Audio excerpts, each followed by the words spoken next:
In our last video, we talked about the overwhelm that we've been facing with all of the harvest and preserving and everything like that. But as I was thinking about that, we're also thinking about the overwhelm that we face every single spring. And we want to do as much as we can right now to make sure that it's not as overwhelming in the spring, because spring is when everything is happening. Getting this corn out of here first, and something like this that was not a diseased plant, we're going to throw on the compost pile. We also need to pick the rest of the green tomatoes. We're going to put those on the porch to ripen, so we got tomatoes for a while yet. Then those plants need to actually get burned because those were diseased. When we're pulling out this corn, we want to get it out by the roots so we don't have to mess with it being in the ground. But if some of them get left in there, that's fine. This is all going to get covered in compost, and then in the spring it's going to get tilled up.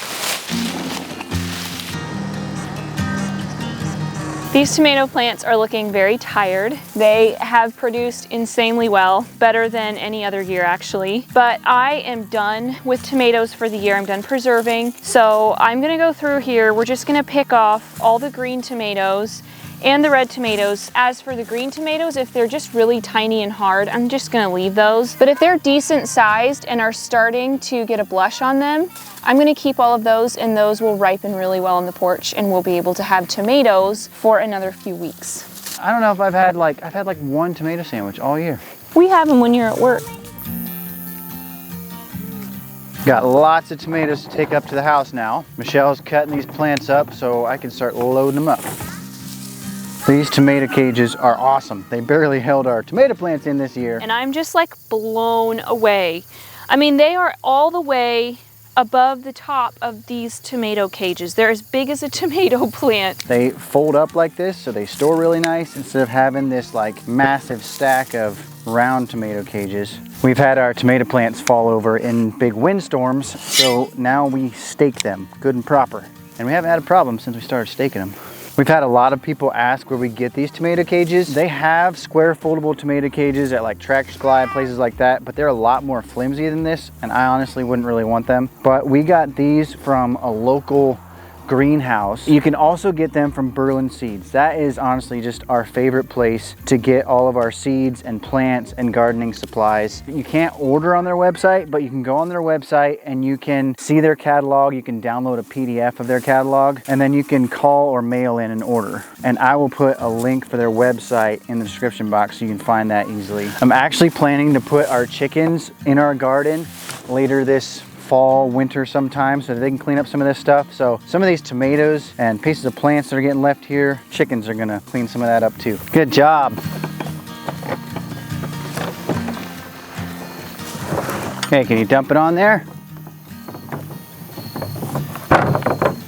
There you go, good job. When it comes down to it, really the most important thing about homesteading is family. We work together, we teach our children responsibility, and then we get to enjoy the fruits of our labor together. Michelle brought supper out to the garden where I was working, and I guess since I hadn't gotten as many tomato sandwiches as I'd wanted this year, we're having tomatoes from the garden and chicken that we raised in our homestead. It was a simple yet very delicious meal. After supper, we finished pulling the tomato plants out of the garden. Eden very happily took some peppers up to the house for us, and we got the tomato cages tied up in a bundle and put away. But that was only the beginning of what we need to get done in our garden before winter comes. I may or may not have let a whole bunch of weeds go to seed up here.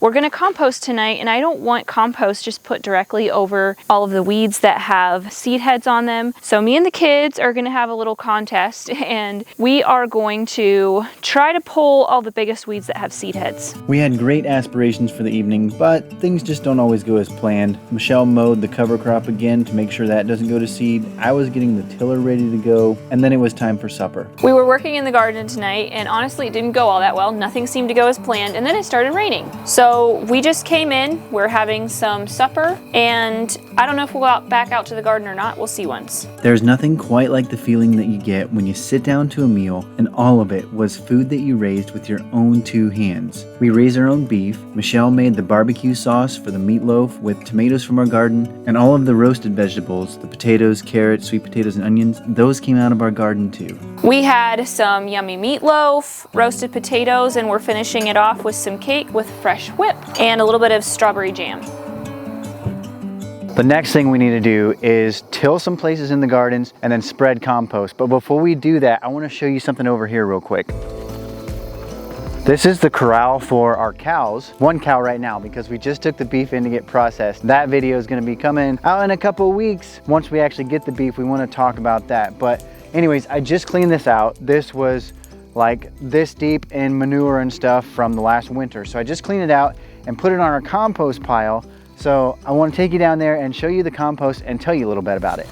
We've gotten a lot of questions about our compost, and I think to a lot of people it's just like really confusing and intimidating, but let me tell you, it really doesn't have to be. You could do this with your kitchen scraps just in a small thing or big like this, and lots of people do even more than this, but we have these two separate compost bins, and then what we do is we'll put all of the stuff from the hoop house for the chickens and the corral for the cows, we'll put that all into one pile. And then we'll let it sit for like 2 years, breaking down. And while that's breaking down, we start another pile. Basically, we have to start like a year or two ahead. And this pile right here, I tried something last time that didn't really work very well at all. I tried laying out pipes with holes in it. And what I was gonna do is stick one of the pipes out the end, have them looped together and put a fan to blow air in there to help it break down faster. I never got that part of it done, and now I just didn't think ahead with it, with using a tractor with a loader on it to scoop this stuff up. I'm just ruining all the pipes. Total waste, didn't do any good. This pile right here, I was gonna stick some pipes in upright, and you can see no pipe sticking out the top, so I didn't get that done either. It'll still work. Basically with compost, either you have to be turning it often to get it done fast, or you can just put it in a pile and let it rot. This stuff right here is ready to put on the garden. I've already used some of it, like when we did our raised beds this spring. After I till some spots, I'm gonna go get the tractor and take this up and dump it in the garden.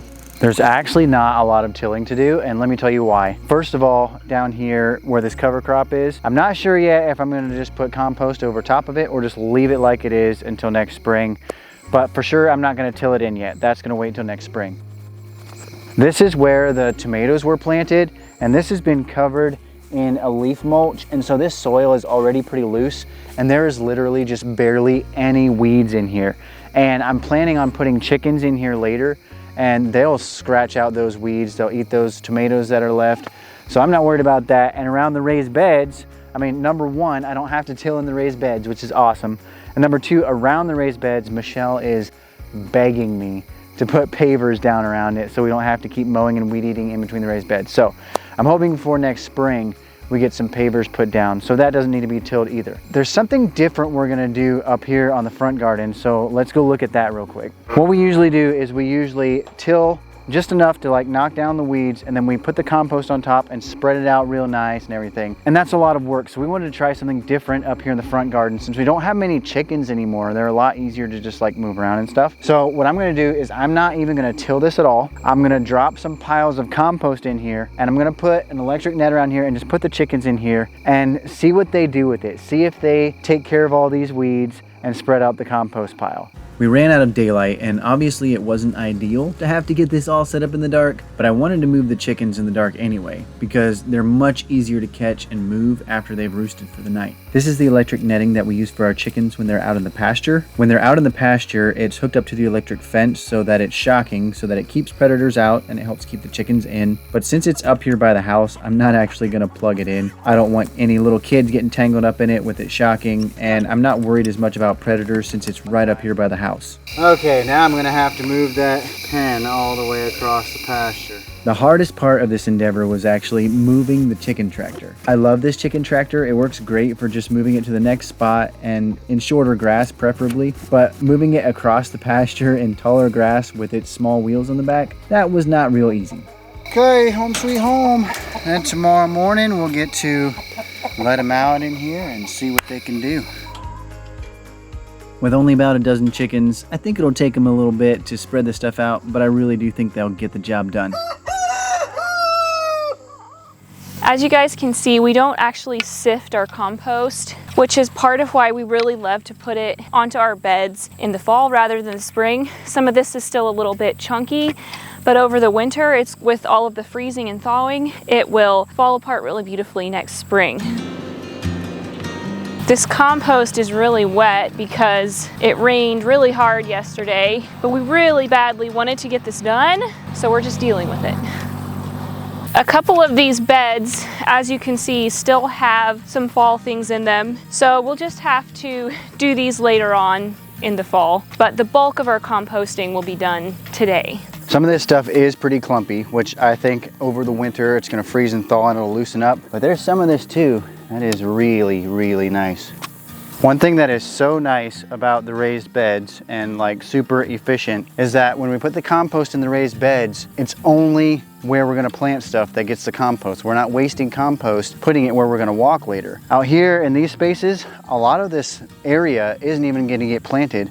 But we still got to put compost on it because we don't know exactly where the rows are. So in one sense, we're wasting compost and it's a lot more work. Something we probably should have done before spreading our compost is get some soil together for a soil sample.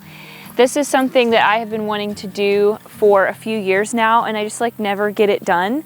But this is the year. The thing that's really motivated me to get a soil test done is some of the disease issues that we've been having. Ohio is wet, and so it's just easy for disease to be a problem. But I do know that there's some people in our area that don't have as much issues as others, and so I decided I'm at least gonna check it out. I'm gonna gather a bunch of soil from like different parts of the garden, some out of the raised beds, gonna mix them together and send 2 cups of that into Berlin Seed in a Ziploc bag with my address. They will send the soil sample in for me and then call me and tell me, like kind of translate it for me is what they said. I'm getting soil from sections of the garden that have not been composted yet because I don't just want to send straight compost in there. I'm taking some soil out here from the front garden. The chickens have not been on this little piece right here. They have been on here for a few days now, and they're definitely taking out weeds. They haven't completely like spread out our compost for us, but it's looking really good.